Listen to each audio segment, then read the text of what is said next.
Mga kababayan, kamusta po? Si Kamanong po, inyong lingkod ay nagbabalik po muli para po komentuhan po kayo dito po sa Tambayang Makabayan. Samahan niyo po inyong lingkod, mag-umpisa na po tayo, magkomentuhan na po tayo mga kababayan. Komentuhan po natin mga kababayan ang pahayag po ng Iglesia ni Cristo mga kababayan. Dahil po rito sa nangyayaring korupsyon sa ating bansa. Muli po silang nanawagan na huwag pong ipagpaliban mga kababayan at ibigay ang katarungan para sa taong bayan. Ito po, umpisa na po natin pakinggan ang pahayag po, excuse me po, ng tagapagsalita po ng Iglesia ni Cristo. Mga kapatid, payagan po ninyo na iparinig ko sa inyo ang pahayag ng Iglesia ni Cristo. Mula nang magsagawa ng Rally for Transparency, Accountability, Justice and Peace ang Iglesia ni Cristo noong November 16 to 17, 2025, patuloy kaming naghihintay kung paano tutugunan ng gobyerno ang malawak na katiwalian na naganap sa ating bansa. Mahigit 3 buwan na ang lumipas, subalit wala pa ring natatanaw ang mga mamamayan na kalutasan sa napakalaking pangungulimbat sa kaban ng bayan. At sa halip na ang mga salarin ang hanapin at usigin, ay ang mga nagbibigay ng impormasyon at tumitestigo laban sa kanila ang kinakasuhan at ginigipit.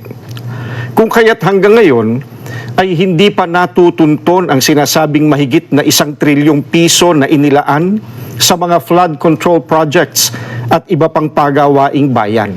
Sapagkat, ang hinahanap ng mga dapat mag-imbestiga ay ang mga pangyayaring maaaring magamit para mailihis sa iba't ibang issue ang problemang ito. Hinihintay ng mga Pilipino ang sinasabi ng Senate Blue Ribbon Committee Chairman na we will go where the evidence lead us. Ngayong may mga lumalabas na pahayag na mula sa mga sangkot, kabilang ang umano'y nagpadala ng mali-maletang pera.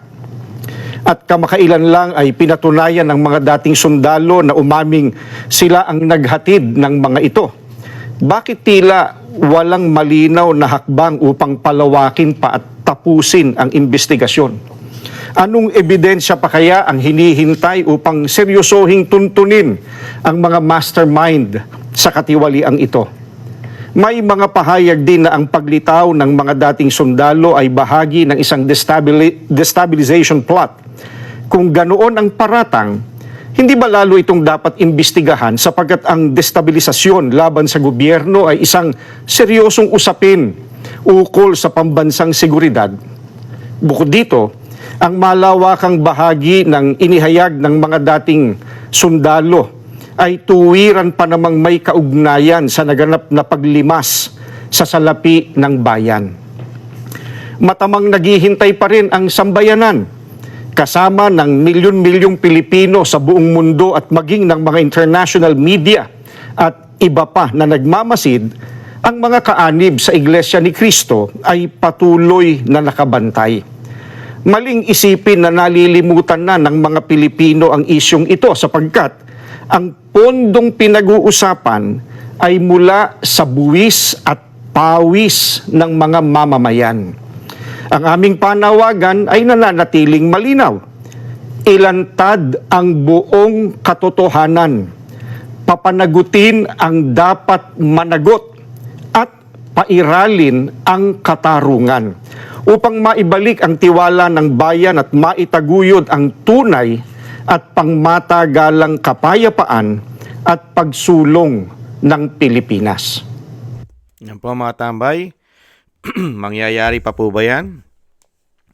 Napakaganda po ng mensahe at pahayag ng Iglesia ni Cristo mga kababayan. Katarungan dapat managot. Ilantad lahat ang sangkot. Hindi po ba? Para po sa pangmatagalang kapayapaan at magbalik ang tiwala ng taong bayan. Milyong-milyong Pilipino, mga OFW, hindi lang po sa kapatiran sa Iglesia ni Cristo ang naghihintay ng katarungan. Mapanagot ang dapat managot. Ibunyag ang dapat ibunyag, lalong-lalo po ang ulo, ang ugat, ang head, ang pinakamalaking ulo ng buhaya o tinatawag na malalaking isda. Hindi po ba? Kaya lang, ang nakakalungkot lang po sa ating bansa, Dahil yung mismo na pinananawagan po natin, tayo'y nananawagan sa gobyerno, pero yung mismo na puno ay sangkot dito umano. Dahil yan ay pinatotohanan po ng mga ating mga sundalo, ng ating mga Marines, ng ating mga soldiers. Napakahirap kumuha ng katarungan kung mismo yung gagawa ng katarungan, yung mismong commander-in-chief, pati ang kanyang pamilya, kamag-anak ay sangkot sa massive sindikatong korupsyon di umano. Kaya nakakalungkot po. Kaya nga po tumagal ng tumagal eh. Hindi po ba? Hindi lang po ang kapatiran sa Iglesia ni Cristo ang naiinip. Kahit po tayo, buong mundo, pati po international, nakaabang din po. Di po ba? Nakaabang din po sa issue ng korupsyon sa atin. Kaya nga po, sa nangyayaring ito, wala pong pumapasok na malalaking investor eh. Walang namumuhunan sa ating malalaki. Bakit po? Hindi pa po natutugunan eh. Yung malawa ang korupsyon. Hindi lang naman po flood control ang issue ng korupsyon sa ating bansa. Napakarami po. Halos lahat ng ahensya ay may issue ng korupsyon. Hindi po ba? Lalong-lalo yung malalaki. Lalong-lalo po, di po ba? Yung ating yung BIR, grabe korupsyon dyan. Marami na po nagpapahayag. Yung Bureau of Custom, hindi po ba? Grabe korupsyon na pumuputok dyan. Pati Amerika, nagsalita na riyan. Hindi ba? Yung Bureau of Custom natin ay talamak ang korupsyon daw. At lalong-lalo po ang DPWH. Hindi po ba? Halos lahat sila mayroong involvement sa korupsyon umano. Pero hanggang ngayon, napakatagal na. Di ba? Nung nag-rally ang Iglesia ni Cristo at maraming sumama na mga kababayan natin, hanggang ngayon, binabaliwala po. Baliwala po yata sa gobyerno ngayon. Kahit ano gawin mong panawagan, hindi po yata talaga nila tutugunan. Dahil unang-una, sila lahat ang involved di umano sa malawakang korupsyon. Hindi po ba? Tahimik lahat eh. Pagka po may lumalabas, tama po ang pamunuan ng Iglesia ni Cristo eh. Pagka po kung sino po yung nagpapahayag para mailabas ang katotohanan at testigo dito po sa korupsyon, ay siya pang ginigipit. Totoo po yun. Nakikita po natin lahat halos na po pwedeng kuhanan ng information at tatayong testigo, ayaw bigyan ng proteksyon ng Estado. Ayaw gawing state witness. Bagkus pinakukulong pa. Katulad na lang ng Diskaya. Napakaraming alam na mga politiko na kumukomisyon sa kanya. Mga kumukuha ng malalaking komisyon para maibigay ang proyekto sa kanila. Hindi po ba? Pero ano po ang ginawa sa mga Diskaya? Ikinulong. Di wala ng information. Ngayon, eto naman po, yung mismo nagdi-deliver ng pera sa kanila. Mga kababayan, ay ano po ang mangyayari? Pilit pong sinisira ang kredibilidad. Pilit pong pinababagsak ang kredibilidad. Ngayon, sila na po ngayon ang nasa hot seat para imbestigahan ng NBI. Pinaiimbestigahan na po. Ito pong ating mga sundalo. Ito pong 18. Karamihan po dyan ay Marines. Karamihan po dyan ay Marines. Mga kabayan. Nakita nyo po, imbis na imbestigahan yung kanilang hawak na ebidensya at yung hawak nila na sinasabing totoo ba sila ay tauhan ni Saldico at totoo ba na sila ay ginamit ni Saldico para doon sa delivery na pera magmula sa palasyo, sa pinsan at sa napakaraming mga politiko. Totoo po ba yung mga maleta? Totoo po ba? Dapat yun ang imbestigahan eh. Hindi mo imbestigahan yung mga pagkatao. Ang imbestigahan mo yung pinaputok nila na mga ebidensya. Yan ba'y totoo? Hindi ba kasinungalingan yan? At yung mga pera na yan, yung mga pera ng nakaw na yan ba'y totoo o hindi? Hindi yung sisiraan mo ng sisiraan yung mga sundalo. Di po ba? Kaya wala pong natatapos eh. Kaya hindi natutumbok. Kaya never matumbok ang ulo ng korupsyon, ang ugat, ang pinag-umpisahan, at kung sino ang pinakamalaki na ninakaw. Kailanman ay hindi mauugat yan. Hindi matutumbok. Bakit? Nakita nyo po ang kaganapan sa ating bansa. Mismo sinabi ng Iglesia ni Cristo, yung mismong magpapatotoo ay siya pang ginigipit. Ano mangyayari sa investigasyon? Mapapako na lang tayo kay Bong Revilla na hindi mo malaman kung scripted lang ang pagsuko niyan, di umano? Nasundan na po ba si Bong Revilla ilang buwan na? Disyembre pa, magmamarso na. Kailan po ba pumutok yung issue ng corruption na yan, ng flood control? Hindi lang naman flood control ang issue ng corruption sa ating bansa. Hindi po ba? Ilang buwan na? August? Pumutok? Anong buwan na ngayon? Magmamarso na. Ilang araw na lang. Marso na. Nakita niyo po, lahat ng sinabi ng Pangulo ng Pilipinas, parang nagdaan lang sa hangin. Sanay na sanay pong magsinungaling sa taong bayan umano at mambudol sa taong bayan di umano. Bakit po? Yung sinabi nga lang niya, napakarami daw po magpapasko sa kulungan. Marami po ba yung Bong Revilla? Diskaya? Hindi naman politiko si Diskaya. Kontraktor siya. Nasaan po yung maraming mga politiko na makukulong daw? Nasaan na? Samantalang napakarami na mga politiko involved, mga kababayan. Kaya dito po, kitang-kita naman po natin hindi lang naman po na Iglesia ni Cristo. Kaya po nagkakaganito ang ating bansa. Dahil involved po silang lahat. Involved po Hindi lang naman po ang Malacanang ang involved ayon sa ating mga sundalo. Di ba, nahandyan ang Senado, ang House of Representatives, at napakarami pang nadideliberan. At kaya po nagkakaganito ang ating bansa, mga kababayan. Komento ko po, pati po kasi ang mga men in uniform ay naging involved din po sa issue ng bilyon-bilyon. Meron din po sila na issue. Di po ba meron din issue ang AFP? May issue din po ang PNP. May issue rin po ang Philippine Coast Guard.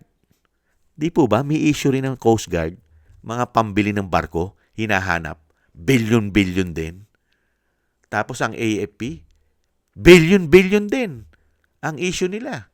Meron din daw po mga ghost project sa loob. Ayon po sa mga pumutok na balita umano. Ang PNP, ganun din umano yata. DILG, hindi kaya. Pati nga ombudsman, nagkaroon ng issue na napakalaki. Bilyon daw po umano. Ayon kay Senator Marcoleta, ang naging confidential intel fund, bilyon nung panahon ni Boying. Halos lahat po ng departamento may issue ng korupsyon. Paano po ang gagawin natin, Iglesia ni Cristo? Sino po aaksyon? Yung mismong makakatulong natin para umaksyon. Dito sa malawakang problema ng bansa, korupsyon. Bagsak na ekonomiya, bagsak na bansa. Naghihirap ng mga Pilipino, nagmamahalang bilihin. Yung mismong tagapagtanggol natin na pinag-aral natin, binuhusan natin ng pera para makapag-aral dahil magsisilbi sa bayan. Binigyan natin ng mga sweldo, allowance, pension pag nagretiro. Hindi po ba? May mga sarili silang mga ospital, mga anak nila, libre sa pag-aaral. Hindi po ba? Pero ano po nangyayari ngayon? Nananahimik po sila. Tahimik. Para doon sa mga nagpaaral sa kanila. Di po ba? Nagpasweldo. At dapat ay mga Pilipino ang pinagsisilbihan nila. Ano na po nangyari sa ating mga kapulisan? Mga kasundaluhan. Sino na po ang pinagsisilbihan nila? Nasa Pilipino pa ba? Nasa bansa pa ba? Ang proteksyon? O nasa mga politiko na nagbibigay sa kanila ng bilyon-bilyon di umano? Nagtatanong lang po si Kamano. Yan po mga kababayan. At tingnan po natin kung ano po ang gagawin ng Iglesia ni Cristo sa mga susunod na araw. Dahil sila rin po mismo ay naiinip na, mga kababayan. Naiinip na po ang Iglesia ni Cristo sa nangyayari po na hanggang ngayon ay wala pang nangyayari, mga kababayan, at wala pang katarungang nakukuha at nakakamit ang mga Pilipino. Tayong mga Pilipino, nada. Wala. Wala tayong nakukuhang katarungan sa gobyerno ngayon. Bagkus, nagbubulag-bulagan po sila at pilit na inililihis ang issue ng korupsyon ng gobyerno nila ngayon. Di umano. Maraming salamat po sa Iglesia ni Cristo dahil tumatayo po kayo sa katarungan. Tumatayo po kayo para po malutas ang korupsyon sa bansa. Kaya nga lang po, mali nga lang po sa panahon ngayon, ang nakaupo po kasi ay sangkot din, di umano, sa korupsyon. Yan ang malaking problema po natin, Iglesia ni Cristo. At ang isa pang malaking problema po natin, pati po ang magtatanggol sa ating bansa ay sangkot din, di umano, sa malawakang korupsyon. Hindi kaya?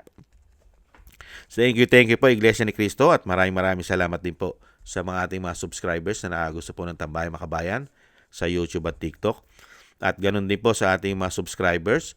Maraming salamat po sa inyo at ganun din po sa patuloy na nagsusubscribe sa inyong Tambayang Makabayan. Mabuhay po kayo. Thank you po. At sa mga nagko-comment, like and share, maraming salamat po sa inyo. Thank you po sa inyo mga kabayan. At maraming salamat din po sa mga nagbibigay po ng tulong at biyaya. Shoutout po kay Mila Yi, kay Tatay Nick ng Canada, kay Eric Hershio ng Canada, Annie Jo, ako si Phil Am, kay Balance Vision TV, kay Gay at Shena, Jesus Valdepena, Kingston ng Hong Kong, si Jake Yahut ng California, USA, Gina Ray ng Berlin, Germany, Julieta Silona ng Sydney, Australia, Baby Roman at Ate Isa ng Cagayan. Thank you po sa inyo mga kabayan at ingatan po kayo araw-araw at lalo-lalo po sa inyo mga paggawa. Thank you po sa inyo mga kabayan. At syempre po, ingat-ingat po tayo at maraming salamat po mga kabayan.